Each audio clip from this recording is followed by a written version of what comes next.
우리가 시편 102편 12절 이후의 말씀을 보았습니다. 앞부분의 말씀과 뒷부분의 말씀의 그 분위기가 완전히 바뀌었습니다. 앞부분의 말씀에서는 시인이 고난 중에 하나님 앞에 어, 부르짖고 부르짖는 상황, 그리고 자신의 그러한 상황에 대해서 그대로 토로한 것이었죠. 근데 이제 오늘 읽었던 그러한 말씀에서는 소망에 대한 그러한 말씀이 나오고 있습니다.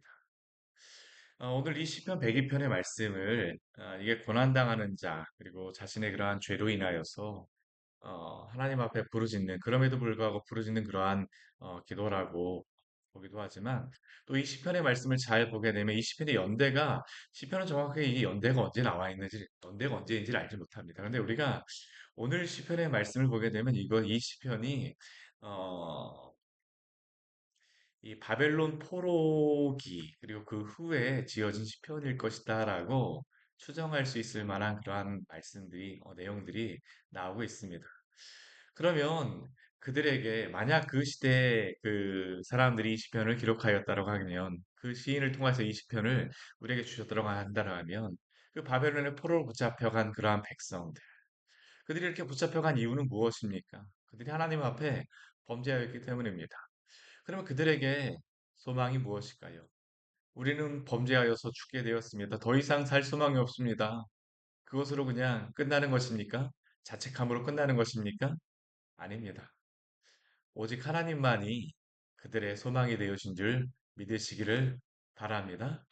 그리고 이것은 또한 우리에게도 소망이 되어심을 믿으십시오. 성도의 소망이 무엇일까요? 우리가 고난이나 환난을 당하게 되면 특히나 자신의 그러한 잘못이라던가 이전의 그러한 과거의 행동들로 인하여서 잘못의 그러한 이유들을 보게 되면 스스로를 자책하거나 아니면 그 외부의 그러한 이유를 탓하기도 하죠. 원망과 불평이 나타납니다. 나에게는 나 스스로에게 돌을 던지고 밖을 향하여서 돌을 던집니다. 근데 결국에는 벌어지는 일은 무엇일까요? 아무리 이렇게 자책하거나 원망한다 할지라도 결국엔 그 돌들이 다 나에게 다가옵니다. 그리고 나의 영혼만이 나의 그러한 영혼이 상처받게 되어지죠. 근데 그때 성도의 위로가 무엇일까요? 하나님께로 우리의 마음을 돌려야 될 줄 믿습니다. 우리의 소망은 하나님입니다. 땅에서 내 소망을 발견하려고 하게 되면 그것은 소망을 찾을 수가 없어요. 계속 땅으로만 계속 내려갑니다.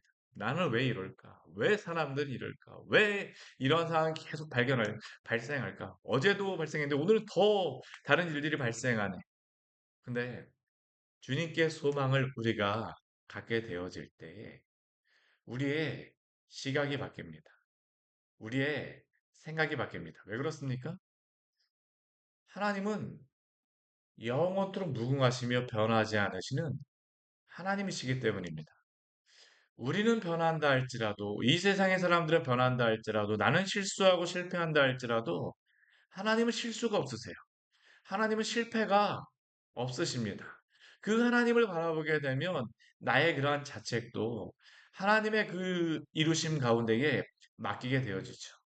우리의 그 모든 것들을 하나님 앞에 맡기게 되어지는 겁니다. 우리가 할 수 없는 그런 상황 가운데에는 어떻게 되냐면 하나님께 맡겨야 합니다. 이게 우리가 가져야 될, 성도가 가져야 될 소망이죠. 나도 맡겨야 되고요. 이 주변의 그러한 모든 상황들도 하나님 앞에 맡겨야 됩니다. 하나님, 당신께 맡깁니다. 주여 인도하여 주시옵소서. 소망의 이유는 그렇게 주밖에 없음을 기억하십시오. 오늘 이 시편의 말씀을 보게 되면 그게 계속적으로 우리에게 말씀하고 있습니다. 우리 12절 말씀 같이 한번 읽어볼까요? 여호와여 주는 영원히 계시고 주에 대한 기억은 대대에 이르리. 주는 영원히 계시고 하나님은 영원하신 분이십니다. 주님은 언제나 그 자리에 계셨어요. 주님은 변하지 않으십니다. 우리가 변하고 세상이 변한다 할지라도 하나님은 항상 그곳에서 우리를 지켜보시며 우리를 붙들어 주심을 기억하십시오. 우리가 오늘 불렀던 찬양, 구주와 함께 나나 죽었으니 우리 여기에 보게 되면 참 은혜가 되어지는 게 무엇입니까? 하나님은 언제나 동일하시다라는 겁니다. 언제나 주는 날 사랑하사 언제나 새 생명 주시나니 하나님은 언제나 그 자리에 계시며 언제나 우리를 보시고 언제나 긍휼히 여기시는 분임을 기억하시기를 바랍니다. 하나님이 언제나 그 자리에 계시다라는 게 이게 착각하지 말아야 될 게 하나님이 그 자리에 계시다고 해서 일하시지 않는다라는 게 아닙니다. 하나님은 또 어떠한 분이십니까? 그 자리에서 당신의 성도들을 향하여서 긍휼하심과 인자하심을 베풀어 주시는 분임을 기억하십시오.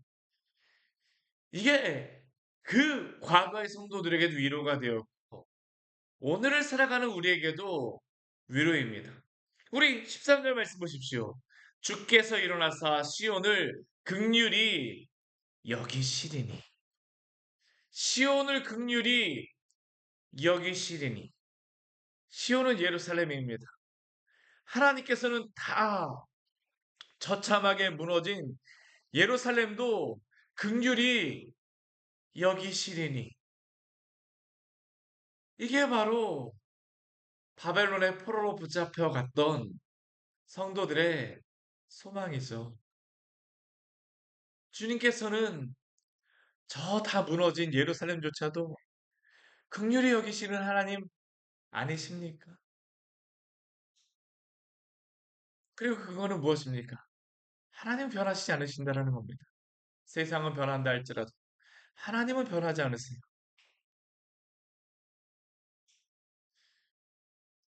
13절 뒤에 말씀에 오게 되면 그가 또 무엇이라고 기도합니까? 지금은 그에게 은혜를 베푸실 때라 정한 기한이 다가오리니. 때로는 하나님께서 우리를 낮추실 때도 있지만 또 하나님의 그 때가 되면 높이실 때가 있음을 기억하시기를 바랍니다. 하나님께서 뽑으실 때가 있고 심으실 때가 있습니다. 하나님께서 때로 징계하실 때도 있지만 때로 징계하신 것을 싸매실 때가 있음을 기억하시기를 바랍니다. 이스라엘 백성들의 그 역사를 통하여서 하나님의 은혜가 무엇일까요? 아브라함에게 하나님이 이 땅을 주시겠다라고 말씀하셨지만 그 땅을 바로 주시지 않으셨습니다. 400년 후에 내가 그 땅을 너희 자손에게 주리라. 근데 그 400년의 기간 동안 이스라엘 백성에 어떤 일이 벌어졌습니까? 애굽에서 포로로 붙잡혀서 큰 고난과 환란을 당하였죠. 그러나 하나님의 그 정하신 때가 이르렀을 때에 하나님께서는 모세라고 하는 당신의 그러한 또 종을 보내셔서 이스라엘 백성을 구원하시고 약속하신 땅으로 이끌어 들이셨습니다. 또한 이스라엘 백성이 바벨론의 포로로 붙잡혀 갔지만 또한 포로로 붙잡혀간 그 백성들을 향하여서 예레미야를 통해서 70년 후에 또한 그 이스라엘 백성을 구원하시리라고 약속하신 그 말씀에 따라서 그 백성들을 그 바사의 고레스를 통하여 또한 그 해방의 때를 주신 줄 기억하시기를 바랍니다. 하나님은 하나님의 때에 하나님의 일들을 오늘도 이루시고 또한 이끌어 가시는 줄 기억하십시오. 우리 인생 가운데에 때로는 포로와 같이 여러 가지 어려움에 붙잡힐 때 있을지도 모르겠지만 그러나 주님께서는 당신의 때에 반드시 구원하시고 또한 소망을 주시고 또 이끌어 주시기를 기억하시기를 바랍니다. 이게 바로 성도의 소망이죠. 정한 기한이 다가오미니이다. 우리 14절 말씀 한번 같이 한번 읽어볼까요? 주의 종들이 시온의 돌들을 즐거워하며 그의 티끌도 은혜를 받나이다. 아멘. 이 말씀이 얼마나 은혜롭습니까? 주의 종들이, 주의 종들이 시온의 돌들을 즐거워합니다. 다 무너진 돌들입니다. 근데 왜 그 돌들을 즐거워합니까? 다시 하나님께서 세우실 것이다라는 것을 기대하기 때문입니다. 티끌조차도 은혜를 받습니다. 하나님께서 티끌로 우리를 창조하셨잖아요. 흙으로 우리를 창조하셨잖아요. 이 흙이란 그 의미가 보게 되면 티끌이라는 그러한 단어입니다. 하나님이 티끌로 다 흩어져 있는 것으로 아무것도 의미 없는 것으로 우리를 창조하셨을지 모르겠지만, 그러나 주님께서 그 티끌과 같은 우리에게 은혜를 베풀어 주심으로 말미암아, 소망을 주심으로 말미암아, 오늘도 주님께서 붙들어 주심을 기억하십시오. 주님, 당신의 티끌에게도 은혜를 베풀어 주시옵소서. 티끌과 같다라고 여겨주십니까? 이렇게 기도하십시오. 이렇게 기도하십시오. 제 주변에 어떤 그 분이 나는 먼지처럼 되어버렸으면 좋겠다라고 이야기했던 분들도 있더라고.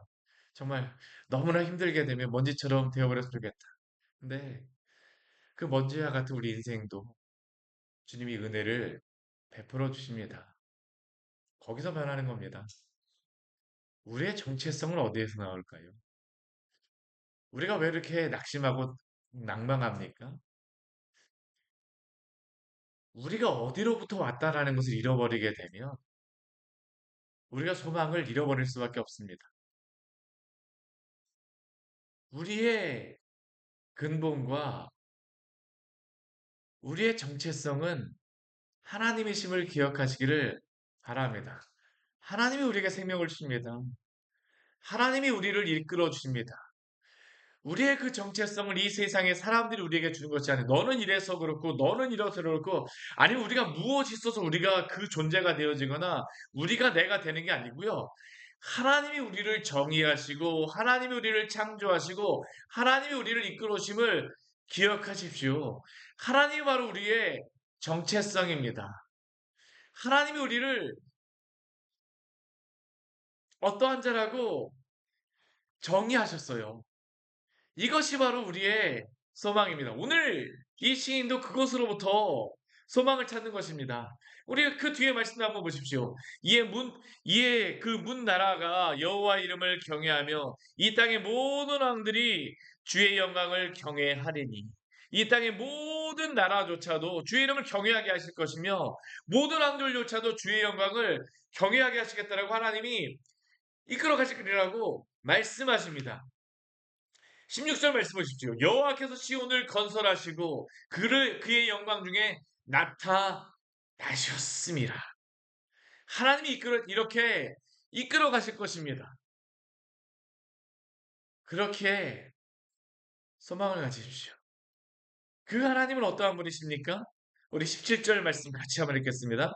여호와께서 빈궁한 자의 기도를 돌아보시며 그들의 기도를 멸시하지 아니하셨도다. 아멘. 여기 빈궁한 자라는 의미가 어떠한 의미인지 아십니까? 벌거벗은 자라는 의미입니다. 벌거벗겨졌을 수 있습니다.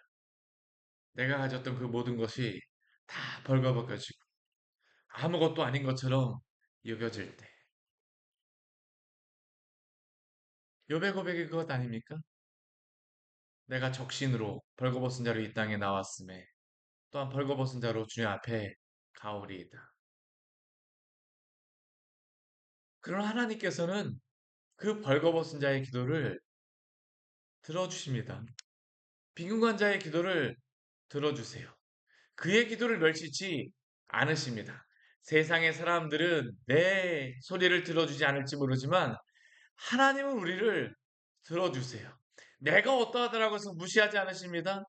하나님은 내가 어떠한 것과 상관없이 항상 동일하시며 항상 우리를 당신의 사랑의 눈빛으로 보심을 기억하십시오. 하나님이 어떠한 일을 행하십니까? 이 일이 장래 세대를 위하여 기록하리니 창조함을 받을 백성이 여호와를 찬양하리로다. 아직 이 땅에 나오지 않은 그러한 백성들조차도 어떻습니까? 하나님이 이 일을 그들에게도 행하실 것입니다. 그래서 그 창조함을 받을 백성이 여호와를 찬양하게 하실 것입니다. 그의 높은 성소에서 굽어보실 것이며 갇힌 자의 탄식을 들으시고 죽이기로 정한 자를 해방하사 나는 죽었다라고 생각하고 이 사람은 죽을 것이다라고 말하는 그러한 사람을 주님께서 해방하시고 구원하실 줄 기억하시기를 바랍니다. 하나님의 그 구원은 과거에만 이루어진 것이 아니라 오늘도 이끌어 가시며 또한 내일의 그러한 세대까지도 주님이 이끌어 가실 것임을 기억하십시오. 이 바벨론에 살았던 이 사람들의 그 아픔이 무엇일까요? 저는 그들이 바벨론으로 포로로 붙잡혀가고 나서 가장 힘들어했을 것 같은 그러한 것 중에 한 가지가 무엇이냐면 나도 힘들지만 포로로 붙잡혀갔던 아이들 그 아이들을 보면서 그 부모들의 마음은 어떡할까요? 찢어졌을 것입니다. 내가 이렇게 붙잡혀가게 되면 이 아이들 어떻게 되나? 어떻게 될 것인가? 그런데 오늘 하나님께서 뭐라고 말씀하십니까? 갇힌 자의 탄식을 들으실 뿐만 아니라 죽이기로 정한 자들, 죽을 것이다라고 생각하는 그러한 자들도 하나님이 살리셨습니다. 민수기의 말씀을 보십시오. 이스라엘 백성들이 우리도 저들에게 메뚜기 같을 뿐만 아니라 우리의 자녀들은 저들에게 종이 되어서 다 죽을 것이라고 했지만 하나님이 어떻게 하셨습니까? 그들을 가나안 땅에 들이시고 그들을 살게 하셨음을 기억하시기를 바랍니다. 우리가 그렇게 정의하고 그렇게 생각하지 마십시오. 하나님은 하나님의 때에 하나님의 일들을 이루실 것이며 소망이 없을 것이라고 하는 세대에게 소망을 주시고 하나님 생명이 없을 것이다라고 하는 그러한 그 세대에게 생명을 주시고 오늘까지 당신의 백성들을 이끌어 가시고 세워 가셨음을 기억하시기를 바랍니다. 이게 우리의 소망입니다. 이스라엘 백성들을 그, 이, 이스라엘의 성지순례를 가게 되면 마사다라고 하는 그러한 장소가 있어요.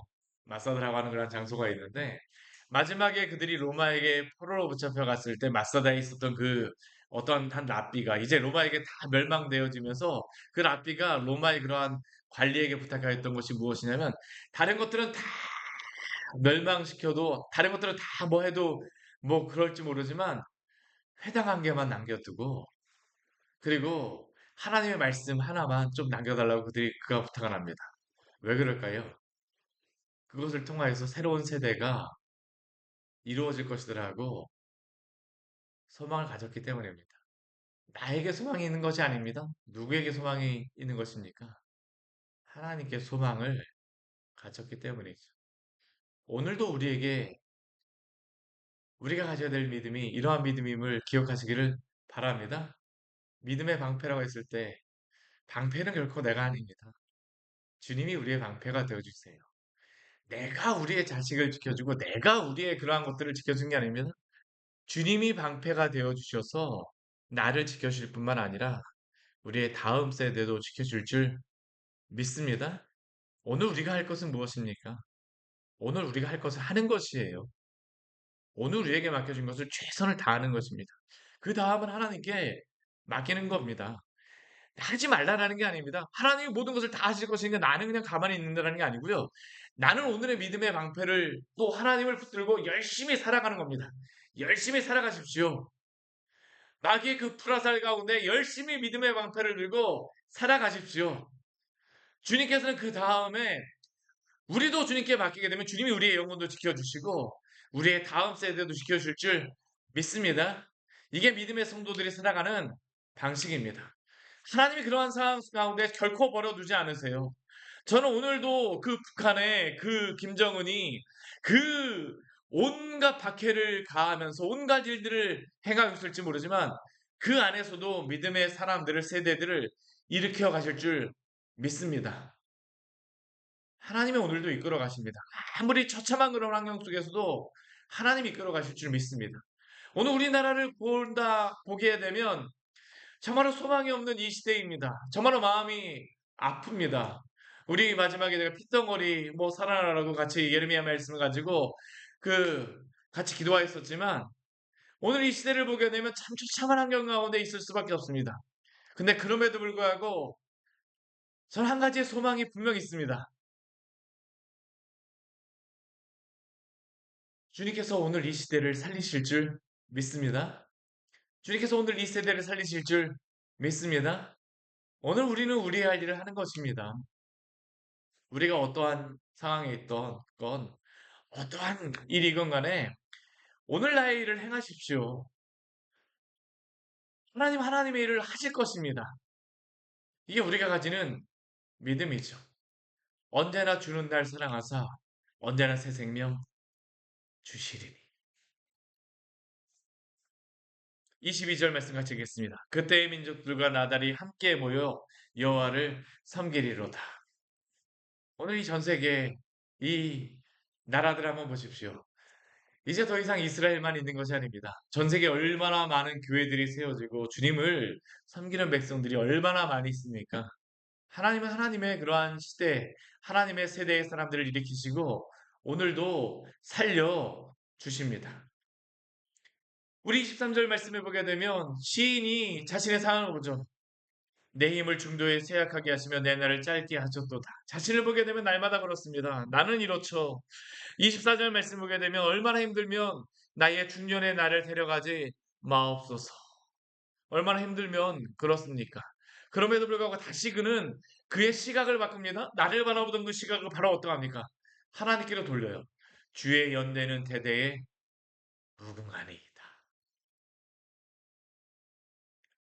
이러한 믿음의 시각을 우리에게 주시기를 바랍니다. 또한 이러한 시각을 가지십시오. 이 땅만을 보는 것이 아니라 주님을 바라보십시오. 나를 보게 되면 당장 죽게 됐지만 주님을 바라보게 되면 주는 영원히 무궁하시니이다.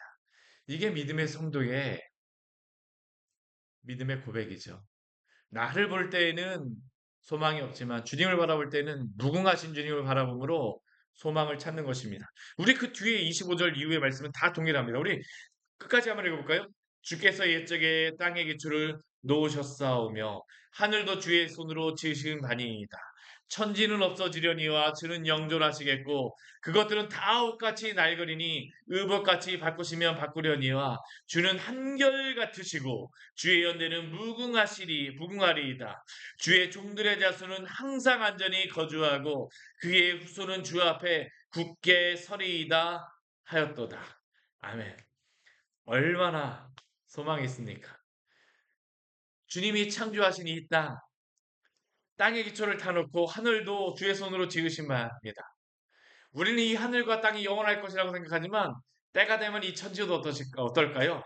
다 없어질 것입니다. 사실 다 없어지고 있습니다. 날마다 변해요. 영원한 것 같지만 영원하지 않습니다. 태양도 떴으니까 태양이 그 빛을 내기 위해서는 핵 분열이라고 하나요? 뭐 그걸 막 일어납니다. 과거에 그 열을 냈던 그것은 지금은 있지도 않을 겁니다. 계속 그것이 있습니다. 옷같이 다 낡습니다. 의복같이 바꾸시면 바꾸려니와 그러나 주는 한결같으시며 주의 연대는 무궁하신 줄 믿습니다. 주는 영존하시겠고 주님은 당신의 일들을 오늘도 이루어 가십니다. 소망이 무엇입니까? 주의 종들의 자손은 항상 안전히 거주하고 그의 여수는 주 앞에 굳게 서리이다. 오늘도 이 말씀에 따라 주님께서는 이 땅을 이루어 가십니다. 필요한 건 우리의 믿음입니다. 주님 소망하십시오. 주님 믿으십시오. 같이 기도하도록 하겠습니다. 하나님 아버지 오늘 말씀을 통하여 우리에게 귀한 은혜를 주니 감사를 드립니다. 이 새벽 이 자리에 나올 때에는 우리의 마음에 소망이 없고 하나님 아버지 죽게 되었을지 모르겠지만 그런 하나님 아버지 말씀을 보고 나아갈 때에는 주께 소망이 있음을 기억하며 주님 우리가 땅으로 향하였던 우리의 눈을 주님께로 향하며 하나님은 다시 한번 변하지 아니하시는 하나님 오늘도 사랑하시는 주님을 바라봄으로 소망 가지고 오늘 하루 열심히 살겠습니다. 주여 함께하여 주시옵소서. 예수님 이름으로 기도드립니다. 아멘. 이 오늘 말씀 같이 기억하시면서 기도하며 나아가도록